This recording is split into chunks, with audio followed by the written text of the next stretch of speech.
All right, all right, all right, gentlemen.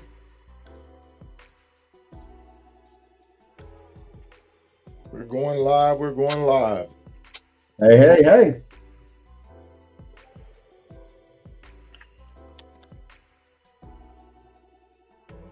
Just waiting for how to unmute.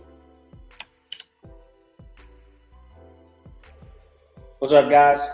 Hey, man. All right, there we go. How's it going, Hop? Good. Good, good, good. Hope everybody had a good day today. On this Tuesday evening, August the Yeah. 13th, 10th day of the 2024 Hoka Motorcycle Challenge. Uh, it's been eventful. It's been eventful. So Yeah, we're it gonna has. start off with a little video. And start with a video from Gene. He always gives a good perspective.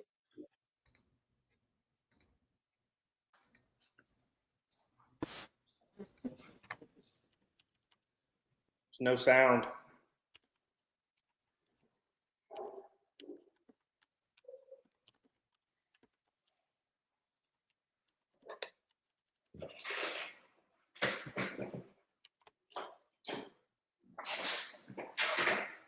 There's no sound there, Solo. No sound.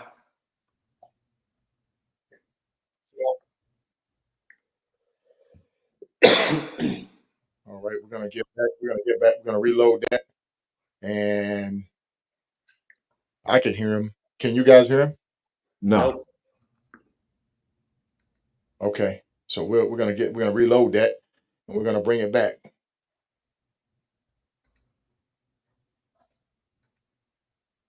Just give us a second. Let's work out these kinks. Somehow I can hear him fine, but uh, everybody else can't hear him. So we're gonna load it back up. We're gonna jump right into the big board. Look at our finishers.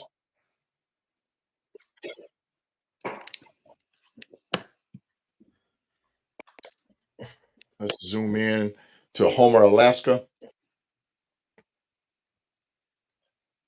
Everybody's down there celebrating. We made some phone calls. We hear people in the background kind of talking and discussing the ride and just having a good time. So, yes, we're tracking with the no sound on this particular video. So, we're going to reload it and we're going to bring it back to you. So, at the finish is rider 897 Ride, rider number 1203 Dirty,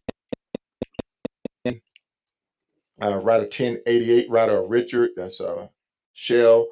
1060 Kilroy, 190 Chrism. They are at the finish line up in Homer, Alaska. 1047 Pothole Fortini is in Homer, Alaska. And folks, I know they are celebrating right now. They're probably uh, trying to freshen up, maybe take a shower, get out of those stinky clothes, wet clothes that they've been in for the past 10 days. I know that was one of the first things that I wanted to do once I crossed the finish line, just kind of freshen up. Yes, and Paul Tong. Paul Tong is at the finish line. Uh, we, we actually have I some reached footage of out. I'd Paul like to get crossing him the on, finish but line. We're haven't going to heard cue it from him. up. Right. And folks, we made contact with a couple of riders, but right now they are just, just kind of celebrating, just kind of happy to be there. Let them enjoy this moment. But as soon as they come around and feel like, hey, they want to share their experience with everybody else, we're going to try to get them on. If you can hear everybody clear, give us a thumbs up. We'd greatly appreciate that. Yes, yes. Let us know. Real quick, rider 1108. Does anybody know him? Radar, James Fletcher.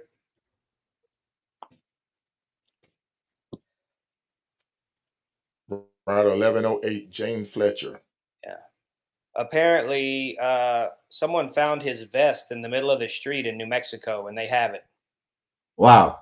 So I'm not sure how you leave your Is vest. Hoka this? Yeah, and how it gets left in the middle Is of a Hoka street. this? Yes. He might have packed it or packed it on his bike and it probably blew off, or he Yeah. didn't pack it very well. Thank you, Keisha. Thank you. So if anyone knows him personally, can you reach out and we can put him in touch with who has it?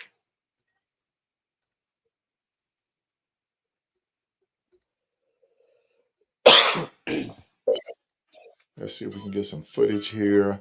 All right. All right. I'm gonna try this. I'm gonna try this audio again. Let me know if you can hear it.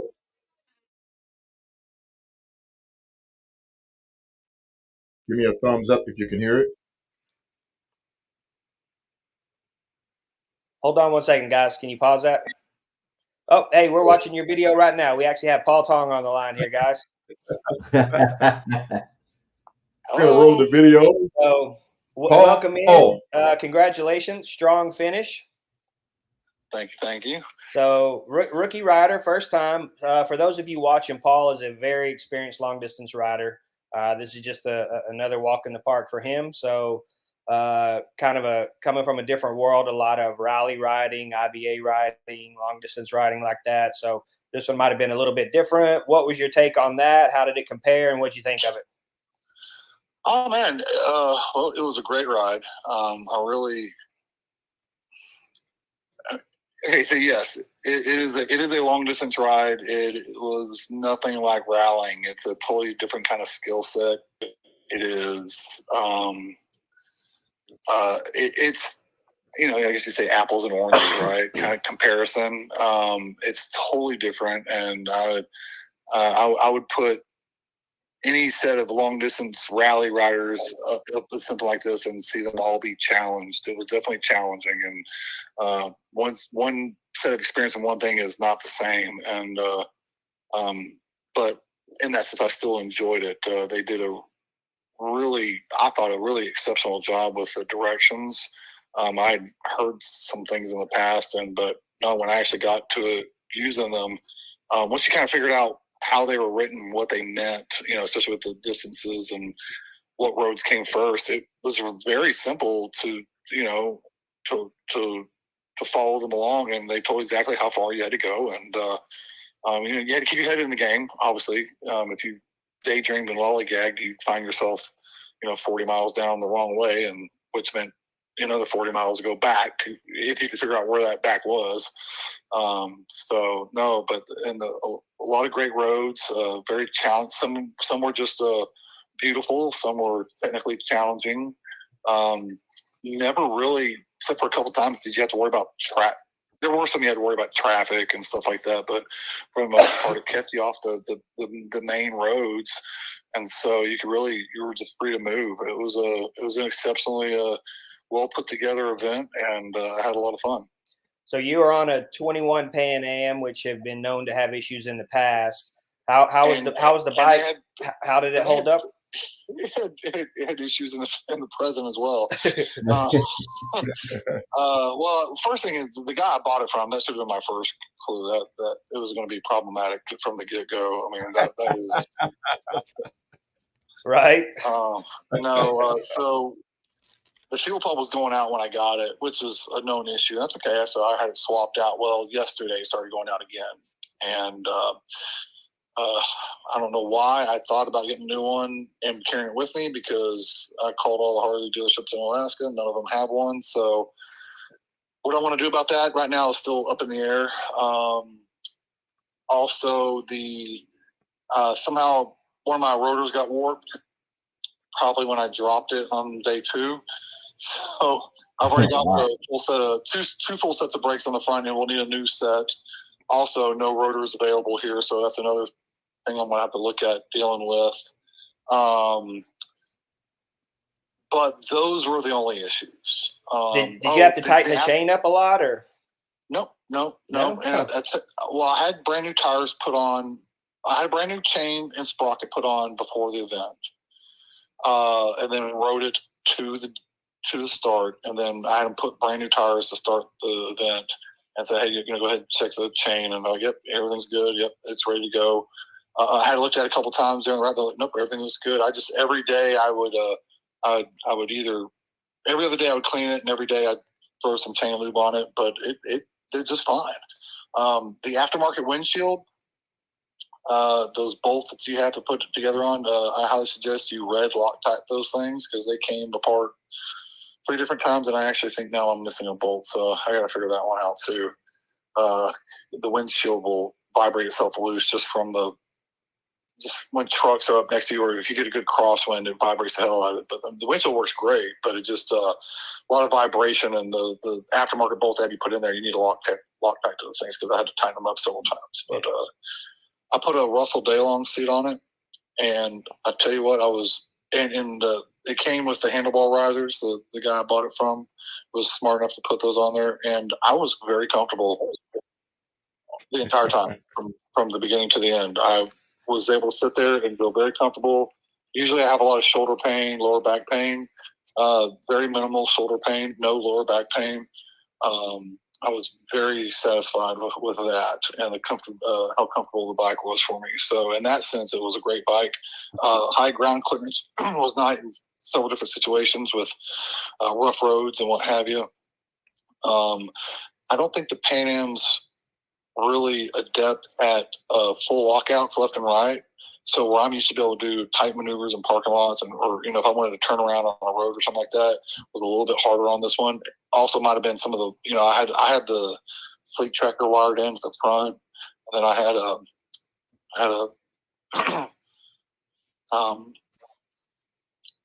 brain's not working here. Sorry.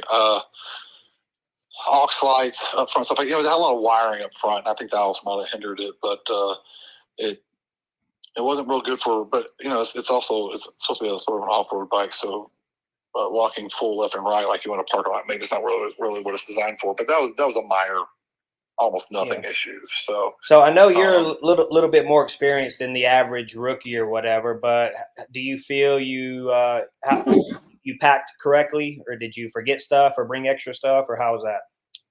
So let me tell you my woes. Day 2, I sheared the left saddlebag off when I ran into another vehicle, and that sheared the left saddlebag off and dropped it on its right side, which caused a myriad of issues. Had to literally, I went back to Daytona Harley, and they just bolted the left saddlebag on. The right one was bent up a little bit so it wouldn't come off, which was fine.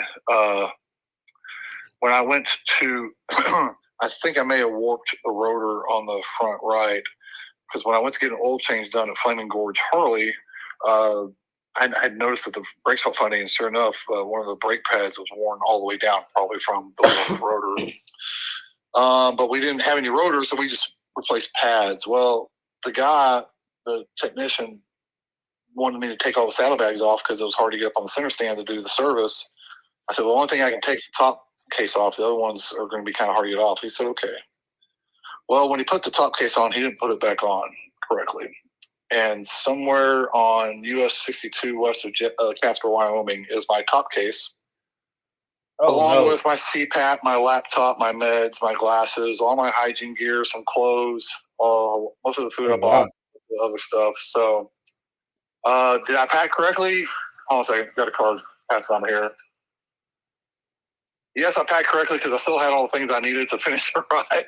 But also, I didn't have a lot of the creature comforts for the second 2/3 of the ride that I would have liked to have had. But I survived without them, and there was plenty of space.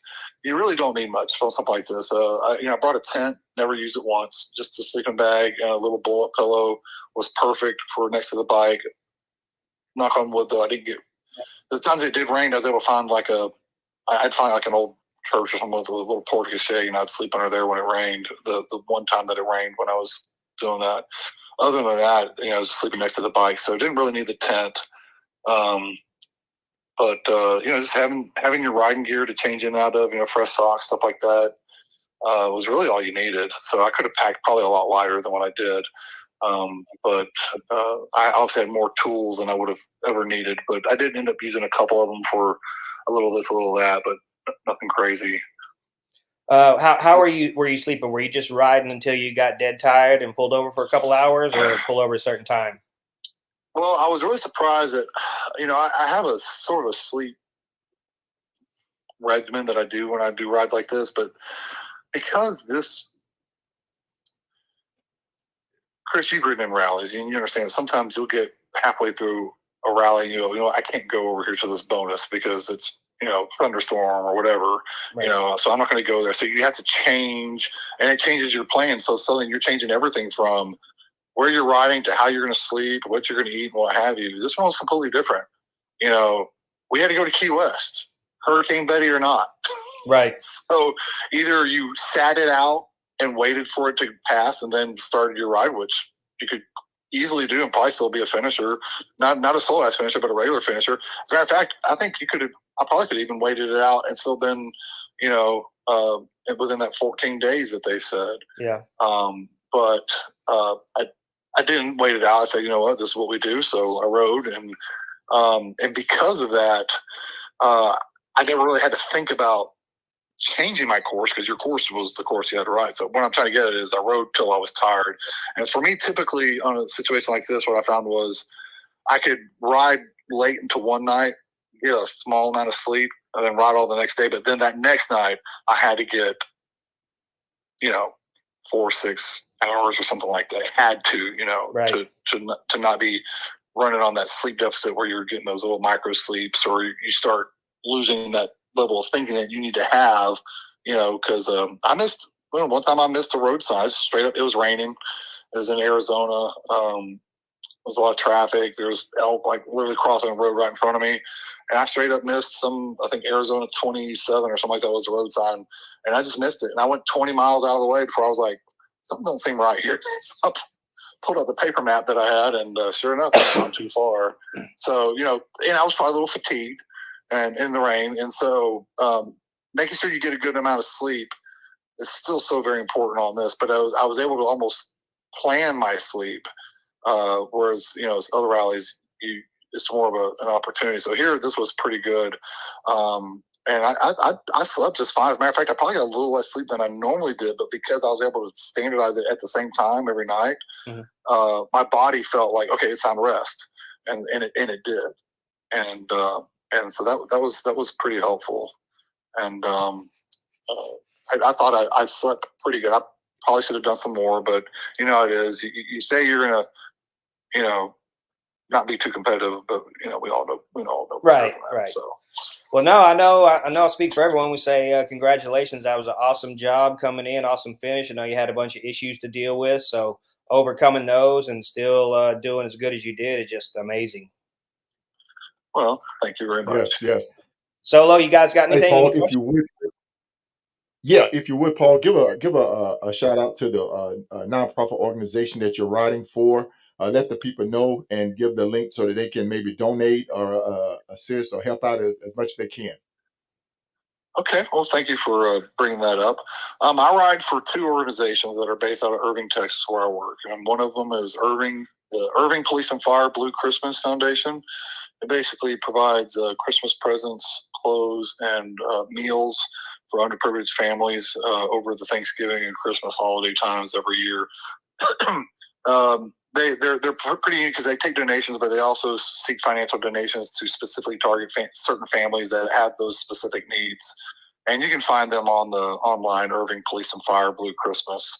If you go on the Hoka website, my rider profile is one of the last ones they put right before it started, and the links are in there as well. The second one that I also do at the same time is called Many Helping Hands, and it's a homeless outreach. And basically what it does is it helps homeless or almost homeless. I know they're not the best PC terms, but y'all are with me on this one.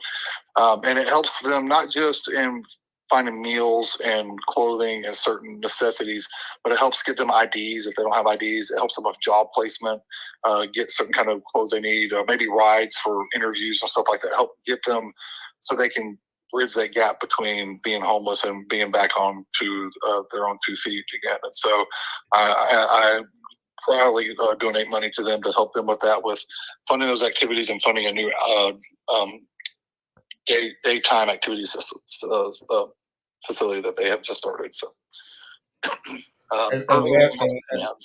And last but not least, you put on a rally. We've been talking about writers building their writer resumes. What is the name of your rally? How can people get more information about your rally? Right. So, obviously any person coming into something like the Hoka Hay, having some kind of rally or any kind of riding experience helps. But the long distance rally is probably the closest thing that you're going to find that helps you with those riding skills, time management, what kind of equipment balance that you need on your bike, what have you. I host 2 rallies. One's called the LDX Rally. It's held every other year. It's typically somewhere between 5 and 9 days long. So it's a more challenging, more experience level event, but beginners can do it as well. Information on that can be at ldxrally.com. Another one that I have is held every year, typically in the spring. And it's called the Heart of Texas Rally, heartoftexasrally.com. And it can be anywhere from a novice to an expert level type event. We have usually a short version, a long version every year. And they're all theme based. They have some kind of theme. Heart of Texas usually does some kind of Texas history based topic. And they're usually a lot of fun. You ask somebody that's reading them, we put a lot of effort into them and making them fun. We have a really good rally book, and everybody usually has a really good time. And if you ever have any questions, we have ways you can contact us on both websites if you have any questions. And if I can remember when I get back from all this, I'll try to update dates and links for the next events if anybody has any questions. Hey, I Good deal. like to say something. Paul, you right here in my backyard. I'm right here in Dallas, Texas. So you right there in Irving. So it'd be great to sit down and talk to you when you get back and get rested. Well, you are more than welcome anytime. As Chris can attest, I invite people over to my house anytime they ever want, and we can talk shop or just hang out. And anybody's more than welcome. Just drop me a line. Good deal. Good deal. Thank you for calling in. Outstanding ride. Hoka Hay. Okay. Hey, so yeah, Paul, congratulations again. Just stay there, enjoy the festivities, and cheer everyone else on coming in. And thanks for coming on. Appreciate it. Yes, I look forward. Thanks, guys. Have a great Thank day. you. All right, thanks. Good deal. Good deal. That was Paul Tom, ladies and gentlemen, riding number 1124. This was his first outing of riding the Hoka Hay. He came in 7th. He finished 7th. Seasoned rider, not new to long distance riding. The Heart of Texas Rally is a premier top-notch event, as Big Ben Earth would say. Yeah. So once again, we'd like to thank everybody for tuning in for this evening edition of coverage of the 2024 Hoka Hay Motorcycle Challenge. Riders are coming in. We see. Let's pull up the big board. I can tell you what, with Paul here in Irving and with Hops down there in Houston area, I'm running out of excuses not to get in the rally. Yeah, yes, you are. So start working on that resume, my friend. So Yes, sir. just did a I'm down. refresh. Yeah. Hoping hoping that the big board updated. We'll take a look at a couple of our front runners. Look at rider number 1033. He just passed Anchorage, Alaska. And I say this, folks, if you're gonna go to Alaska, go to Alaska. Go to Alaska. There's some beautiful riding, some beautiful countryside up there. You'd really enjoy it. We're looking at rider Hey, 10 I've got to 5P. we've got a special treat coming in. So give me 1 second for a call. Okay. All right, you ready to cue it up? We got the head honcho. All right. Okay, hey, how you doing? Hey. We're doing good. Okay, guys, for everyone watching, we have the one and only Miss Hoka Hay herself, Mama Beth Durham. How you doing? Doing pretty good. We're here at the finish line. We got Dan Bell with me, rider number 1203. And he just finished. It was the first to cross the finish line last night at about 11:30 p.m. Alaska time. Yeah, I'd reached out to him. We were hoping to get him on too, so that's good.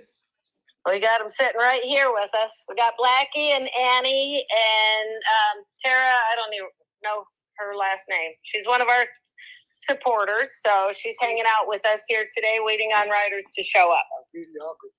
Yes, she's been our videographer. Perfect. All right, so real quick, we won't take up a lot of your time. I know you guys are busy and got a lot of stuff going on with all the riders coming in. Yeah. All right, so real quick, so not going over everything and all the history and everything, but obviously Hoka Hay started in 2010. This is the 10th anniversary ride, same kind of route. Fast forward, not going through, all the years and what it meant and everything, but fast forward to 2024. What does Hoka Hay Challenge mean to Beth?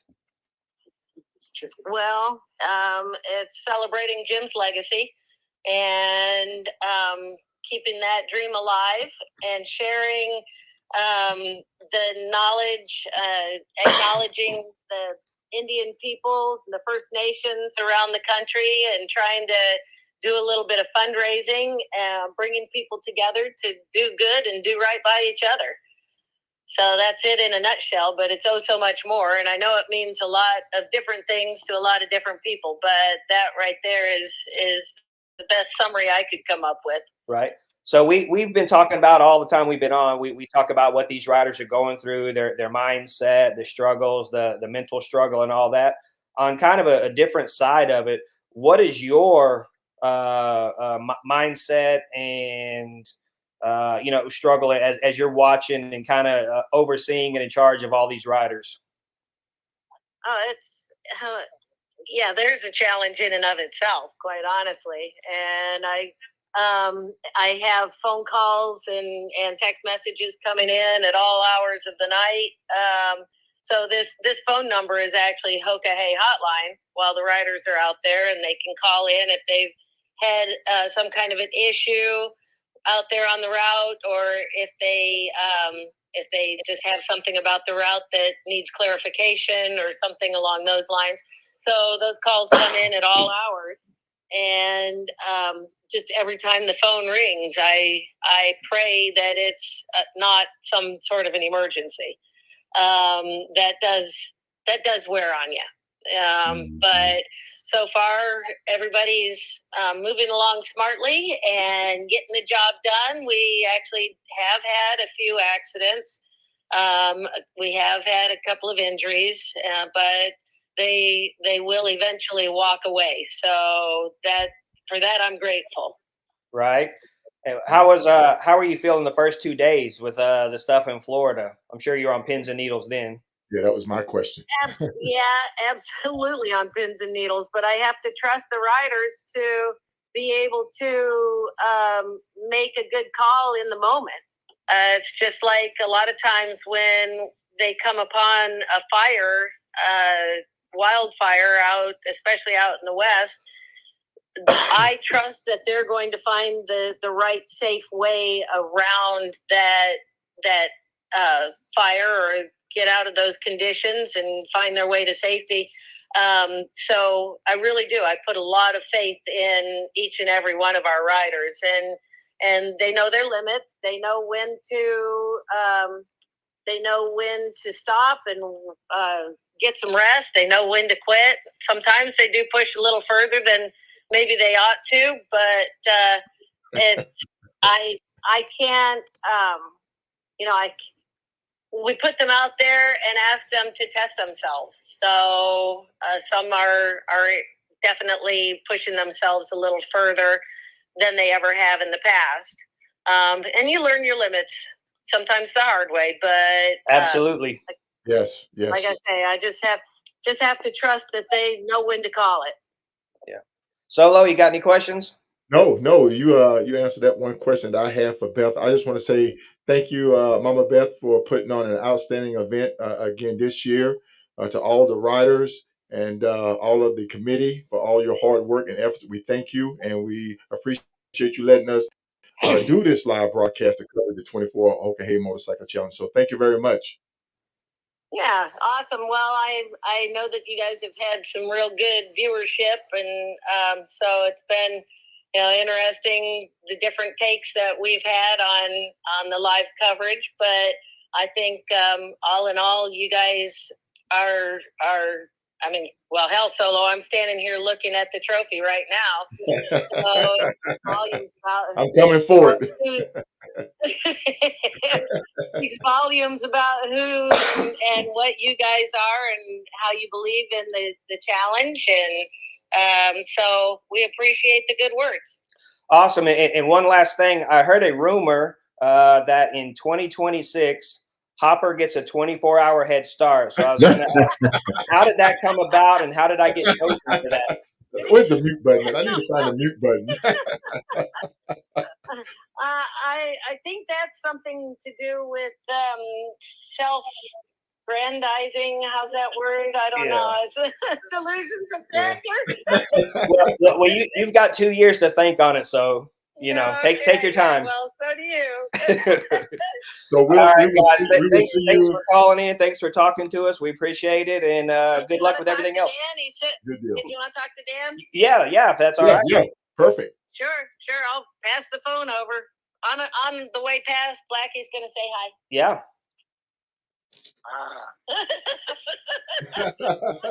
That's it. Look at Black in the background. Blackie, Yeah. Go Blackie. What's your number? What's Blackie's number? Hey, Dan, how you doing? Congratulations, sir. I'm doing well. Thank you. Appreciate it. All right. So just jumping in, as a rookie rider, what were your expectations coming in, and did it live up to it? So I've been following it for quite a few years, and it was definitely way more challenging than I thought it would be. I've done some riding, some long distance rides, and felt that I would be confident in my riding abilities.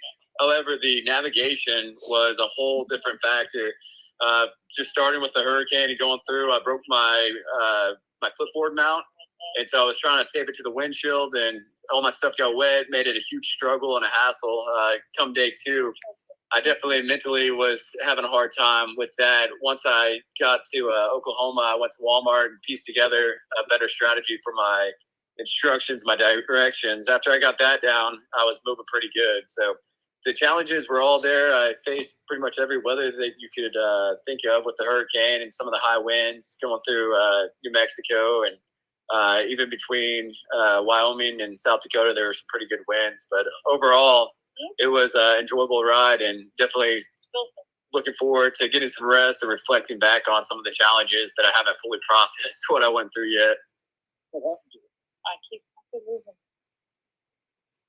What were you doing for your sleeping arrangements? Were you just going until you got tired, or were you riding at a certain time, or what?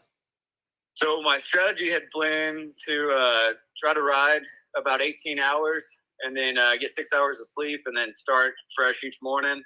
And that started the first day. And with the rain and everything else, I started to, and then I just packed everything up and kept going. I had a cot and I had an air mattress. The air mattress was going to be a backup. I practiced some of the camping out with it and everything in preparation for the challenge using this cot, and I could put it together pretty good when I was physically and mentally there. And it was difficult when I was tired and fatigued. And also with all the weather and the rain and everything else and the humidities, the cot would like to collapse on me at night. So I don't even have that cot. I threw it away like on day 2. And also on day 2, after I threw the cot away, I popped my air mattress. And it's more like a sleeping pad, but it's one you blow up, punctured a hole in it. So after that, it was just sleeping on the ground. And it was actually, I was so tired that it really didn't bother me. I could have slept anywhere. And you were riding the 21 Pan Am, correct? Yes, sir. That's correct. Any issues with it? Or, any issues with the chain or other mechanical issues? So I've got 60,000 miles on the bike now, and I've done some of the longer trips. I've done I did like a 17,000 mile trip 2 years ago on it up to Alaska, all over Canada, and ran through some issues with it during those trials. So leading up to this trip, I had a brand new clutch put in, new chain, new sprockets, and then the fuel pump. Fuel pump's a huge issue with this bike. I think I'm on my 7th one now. In 60,000 miles, which is kind of a joke. No offense, Harley, but make it better, please. So with the new fuel pump, I felt pretty confident with that. However, I could not get the clutch cable in time to put on before the trip. So Daytona Harley adjusted it. I was having issues with slipping into the clutch in 5th and 6th on the way from Texas to Florida. So they adjusted it. Somewhere on the way to the Keys, my clutch cable I mean, it was raining hard, could barely see. I was following 2 other riders, don't even know who they were. And clutch cable slipped off, lost everything. So I had to downshift pretty hard into the median. And then, fortunately, there was a parking garage. I didn't even participate, or I didn't even foresee that there'd be a place to get out of the rain to work on it. But I was able to manually push the bike into a parking garage. I adjusted the clutch cable. After that, I had no issues with the clutch. And then in addition to that, the fuel pump at the 3rd checkpoint in Missoula is where it started whining. And if I crank the bike right now, I mean, it's screaming. It's ready to be replaced. So I was starting to get a little concerned towards the end that I would start having issues with it, but it never ended up being a problem. Right on. What advice would you give any new rider, looking to take on this challenge in 26? Get out there and practice. Make sure it's something that you're comfortable with. Long distances were never a problem for me. Riding, I could ride 20 hours, no problem. Sleep for 4 or 5 hours, ride another 20 hours. But that's sleeping in a hotel, so we got to plan. All right, folks. Solo Logic, you guys got any questions? No. Yes. You asked some great questions. I don't have any. Right. I was listening. Yeah, I was more entertained than anything. But Dan, just give us a little information about your nonprofit organization that you're riding for. Okay, so career-wise, I'm a firefighter paramedic in Texas. And just being in that career field, we see a lot of issues with mental health and suicide. And that's something that's really heavy on my heart, is the mental awareness for people that are struggling with mental health. And so this organization, they've actually helped out within my department that I work for and all the local departments around. But the founder of it is a retired Dallas firefighter. In the last 5 years that he was at the fire department, he was the chaplain, and then he retired, and they were struggling in that city, and called him back to help. And so that's how his nonprofit got started. And he goes around all the local departments and basically will come get to know the guys and basically be there. So when people are struggling, they at least know that he's a resource. And through that, he has a lot of different resources through his organization to help first responders, help their families. It's not just firefighters, it's police officers, nurses, teachers, and other people, also military as well. But that's kind of how I got to know him, was through somebody that was having issues within my department. And he was there, just seeing him work and everything. That's what inspired me to team up with him and his organization. But every penny that they get from this goes to help first responders and other like-minded people. Awesome. Well, again, congratulations. That's an awesome win. Glad to have you as part of the family, and congratulations again. And just congratulations. Enjoy it while you're there. Yeah, absolutely. I appreciate it. I'm happy to be here. Sounds good. Thanks a lot. And I don't know if Beth can still hear, but rider 1108, James Fletcher, lost his vest in New Mexico. Right. Yeah, I spoke with him earlier. Okay. So yeah. Okay. Wasn't sure if you were aware. I just wanted to make sure you had it, so somebody could reach out to him. Okay. Well, he wasn't sure actually even where he was to be able to tell me. So I haven't had much luck in hunting it down, but not done yet. The search just began. Okay. Yeah. Sounds good. Somebody's got it. I guess that lady has it. So, but yeah. Oh, somebody did find it? Yes. Yeah. Okay. Yeah. They we'll left talk it later. Yeah. Okay. Sounds good. All right. Thanks. All right. I Thanks appreciate again. that. I'll let him know. All right. I'll send you the info. Sounds good. Okay. Bye. Bye-bye. There you have it, guys. The one and only Mama Beth. Yeah. I want to since y'all was talking, K-Soul was asking people about their where they getting the money going to, the agencies that they're representing. The nonprofit that they're writing for. Yeah. Yes. There was a statement in our last show where it came from Foxy and Patrice Johnson, and she said if you can let people know, people out there that want to do this, because I know I got it in my notes that some employers, when you pick your nonprofit to donate to, some employers have charity matching. So you might want to get with your employer and see if they match. So if people send $100 to your employer, might send another $100 to. So you might want to ask your employer if they do charity matching for when you do this type of ride and this type of event, and then that way the charity that you're going to be riding for, representing, they can get it just as much more for your riding. So I just wanted to bring that up because she had put that in the last show. Right. Right. All right.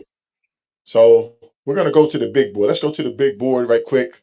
And then we got some people in the queue to call in. If you're calling in, just bear with us. We're gonna try to see what's going on the big board. We got Pee Wee 1025, 1033 is moving, just past Anchorage. 1149 Current is approaching. Is that Denali State Park area? City of Yeah, we've Town got of about 10 more Chase. riders We that have are going to hit today. Yeah. Yep. So these riders here up here, that 996, old man, Pat Cornell, 1171. Once again, the elephant in the room in this dead area right here through British Columbia and Yukon. The right signal up there, so some people are using Spot Wallet.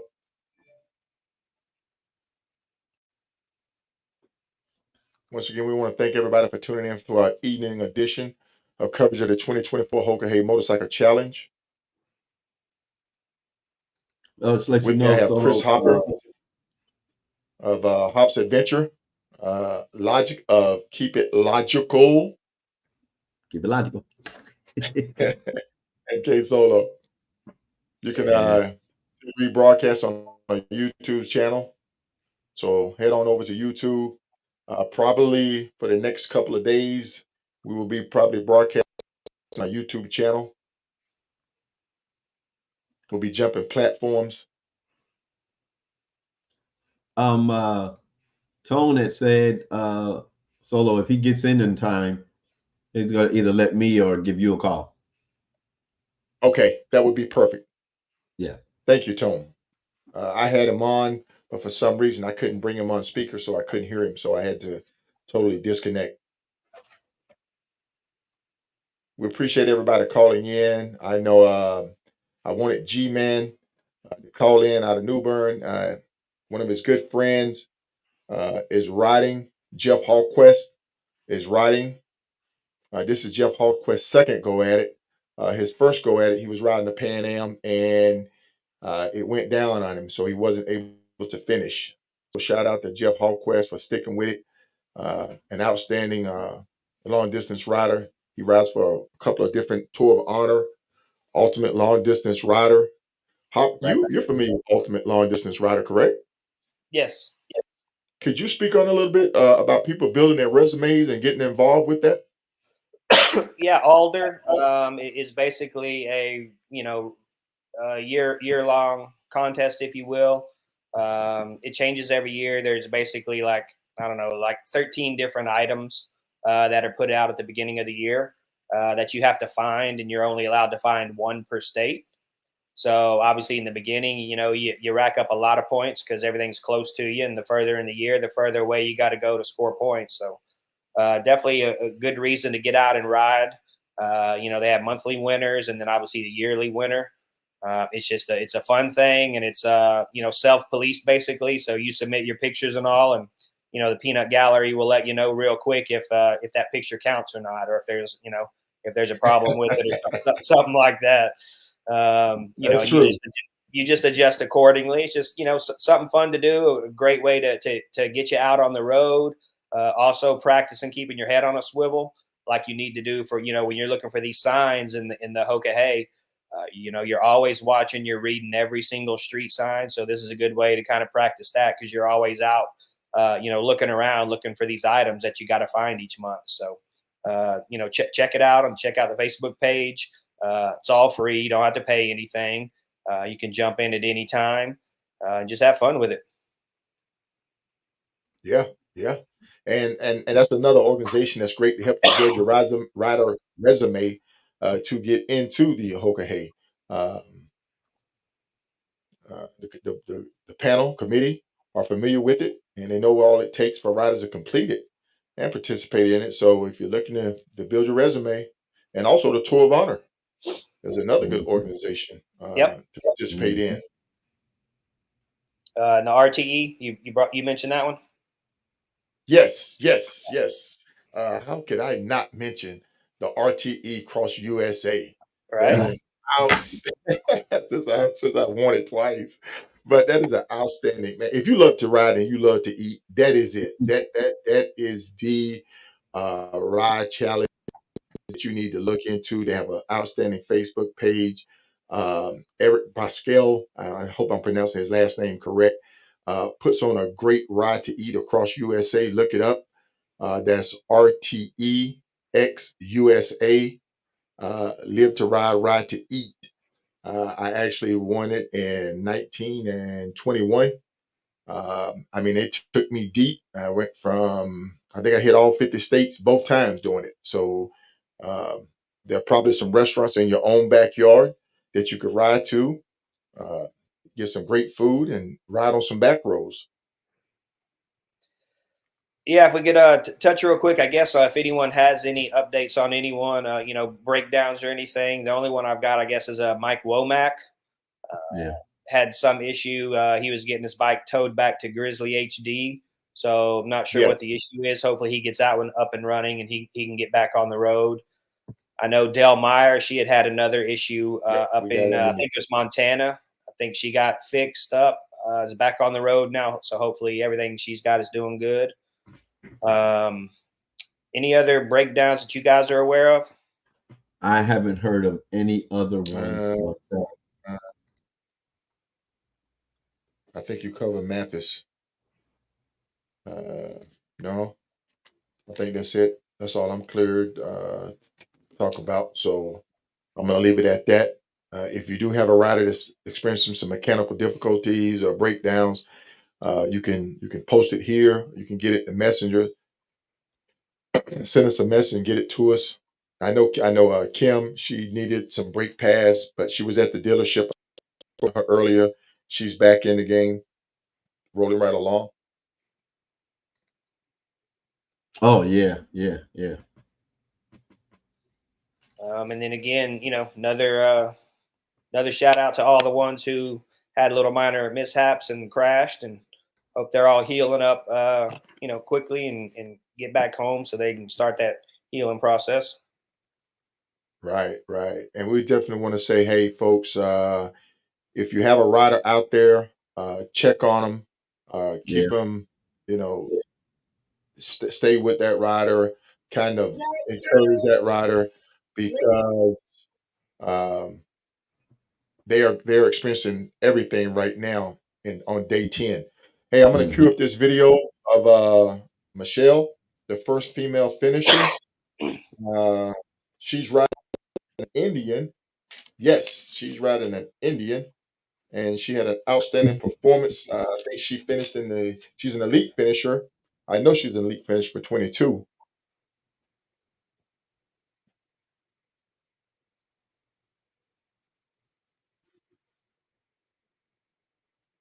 You hear it?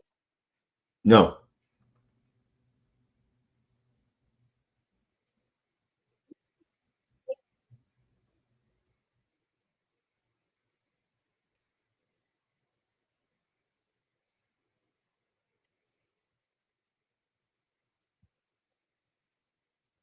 I do not know what's going on with my feed there, but we're gonna get that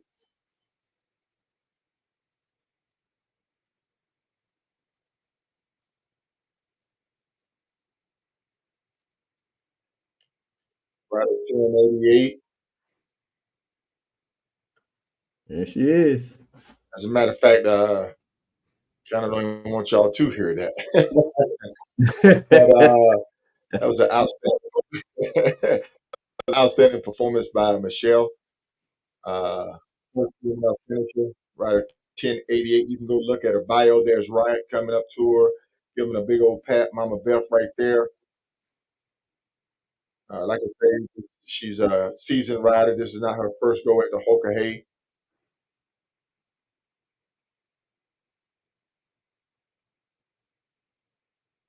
Definitely a beast rider.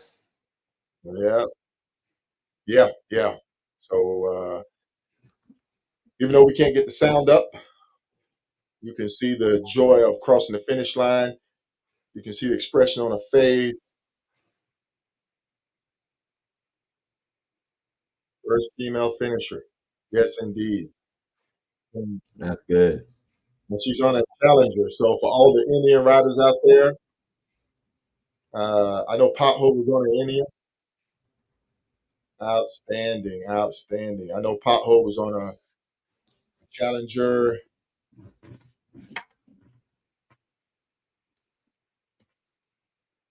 We tried to get her online, but she's just want to just kind of take this time to relax and come down off of that adrenaline rush of riding Yeah. 10,000 miles.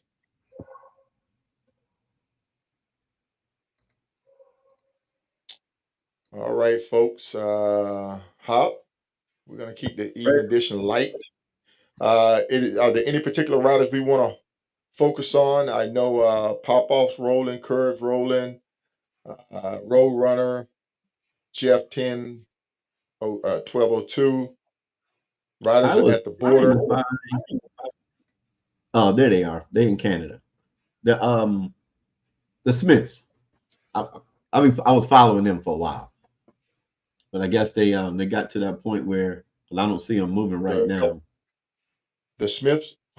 Yeah, 11-17 and 11-16 and 11-17. Oh yeah, Dustin and Brenda.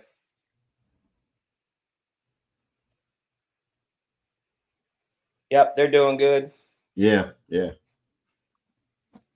a shame we can't follow the ones all up through Canada and give you guys an update on that. But just Yeah. everybody's in the dark. That's a bummer, folks. Yep. The Panhead, he's doing good. Hyde, he just trucking along as always, doing his thing. So Yeah. Hopefully we can get him back on. Maybe we can catch him at his next stop. Loco, folks, we try not to. He should be rolling into the finish here. Maybe late tonight or first thing in the morning. Loco. Yeah. Yes. I thought Loco was already. No. There he is, right there. That's right. Yeah, he's still. Yeah, Loco put out his spot waller because he knew the tracker was acting funny. Yeah, they may make it tonight, but I would guess it's probably going to be first thing in the morning. Right. Loco, where's Loco? What is his number? 1159. To all the people out there that's sending us information, we appreciate it.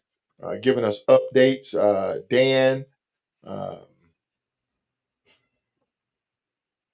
appreciate it, Dan. I know my inbox stay full. I know Buffy keeps me up on things or what's going on. Buffy, I appreciate you. I'm gonna see if I can get this video one more time. I think Ronimo Get an 1050. update. I think he was an Indian rider. I think he had some issues with his bike, so hopefully he got those fixed. And he's back on the road. I have not seen an update.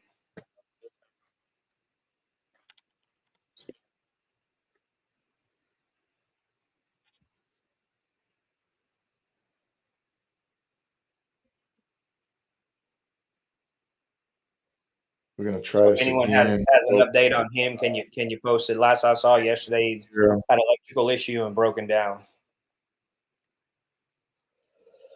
All right, I'm gonna try to cue this up one more time. Give me a thumbs up if you can hear it. Good. Can you hear it? No sound. No sound. Can't hear it. No sound.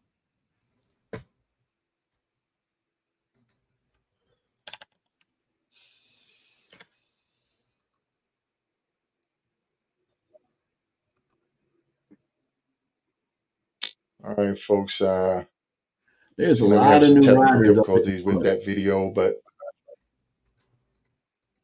getting it There's a back to lot of you. new riders not making it in 10 days.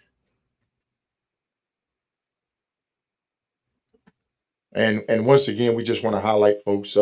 Right now in day 10, riders are experiencing extreme exhaustion, um, fatigue, sleep deprivation, uh, soreness, pains, aches. Everything is running through their mind. Some of them are contemplating uh, pulling out or withdrawing, but once you get to that Canadian border, you might as well just go ahead on and stick it out. So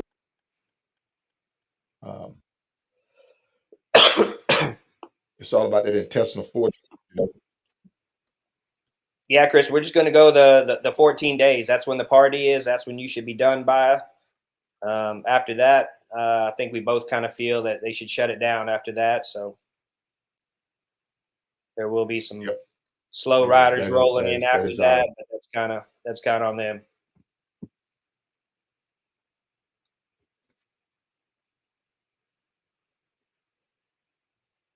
Missed it.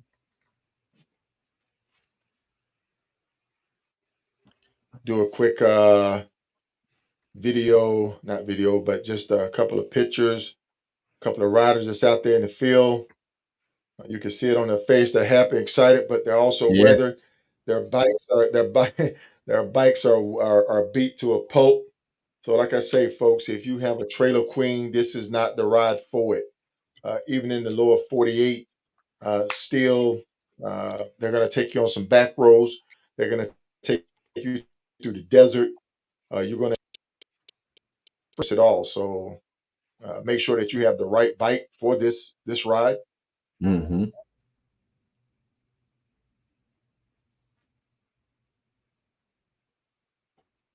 All right, Hop. If that's it, Hop, we're going to go ahead and do a light edition today. Yeah, I don't have Logic. anything else. Really, not a whole lot else Yeah, to there's not a report on right whole. now. Yeah, that's not a whole lot. Just we're just gonna keep everybody that are not in Alaska, that's still in the lower 48, keep them lifted up and everything. Those that are just made it into Canada, they're still pushing through. They still have a ways to go. I know we're celebrating all those that are already in Alaska and are going to be probably making it in this evening, but we have a lot of riders still out there that are still going through that Yes, sleep deprivation that Solo was talking about. So we want to yes, keep them lifted up and keep them pumped up. Did we have an update on Russell Douglas 1195? 1195. I don't 1195. think so. He's in Colorado. I'm not sure what's going on with him. Yeah, this is Matt. This is a scene from Matt accident. He went down. His bike suffered some major damage. He is out. We're going to try to get that rider on. Uh, No. It's Russell Douglas. Looks like he's at a HD dealer, Durango, but I'm not sure. Like he's way off course, so I'm not sure Yeah. what's going on. And I just noticed, did we talk about 1080? Lund, 1080. 1080. Let's pull up Rob 1080. Lund. Because he's coming into Colorado from Wyoming. Did he exit the course? Because it looks like he's Oh yeah, he's not on the course.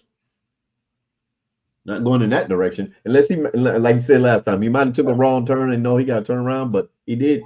yeah, yeah. That's concerning right there. Yes. I hope the big board at HQ see that rider. Uh, yeah. So Yeah, I'm not sure. I don't see any update on him.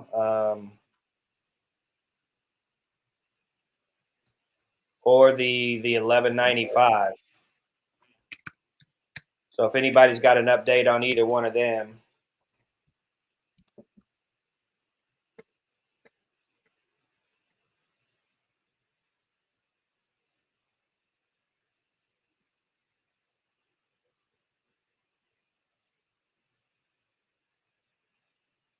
I know at one time Russell had some mechanical issues with the bike, but he had got it going. What is he riding? I'm not sure. That could look like a Harley there. 1228 Pedro. Yeah, I was watching him too. I thought something was wrong with his icon there. It was so light. Pop Off, Beatty, Sugar Bear. These riders here look like they're going in the opposite direction.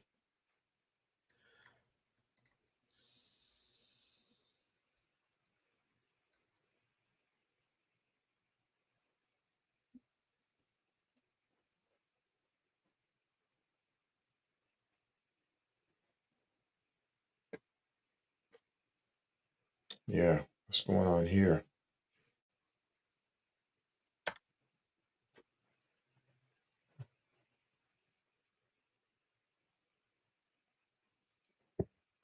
Chris, What no, is you can't updated? pick your number. They're assigned to you basically in the order that you sign up. Get your yeah. That way you can tell whether it's Yeah. an experienced rider or not. And folks, Obviously, you the can lower go over numbers to they've written in multiple ones. right.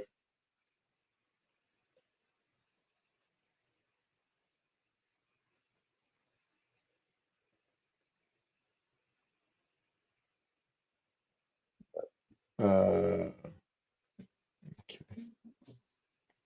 All right, folks, we're gonna go ahead and, like I said, give you the light edition today. We're gonna kick it back off in the morning. Hopefully, with some more updates. Hopefully, we can get some riders call in. For everybody that's trying to call in, we appreciate you. Keep trying. We appreciate you. We'd like to hear your perspective on the 2024 Hoka Hay. If you're interested or thinking about riding a Hoka Hay, if you want to call in, ask some questions. Maybe you have a question that a lot of people may have, and we can get some answers for you. And if you 11:59. got questions, you don't have to wait till we go broadcast. You can send your questions in to any one of us, and then we'll pass them off to K Solo, or we'll just bring them up during the show. Right. Yep. Yeah, we Or good. Yeah. Hop.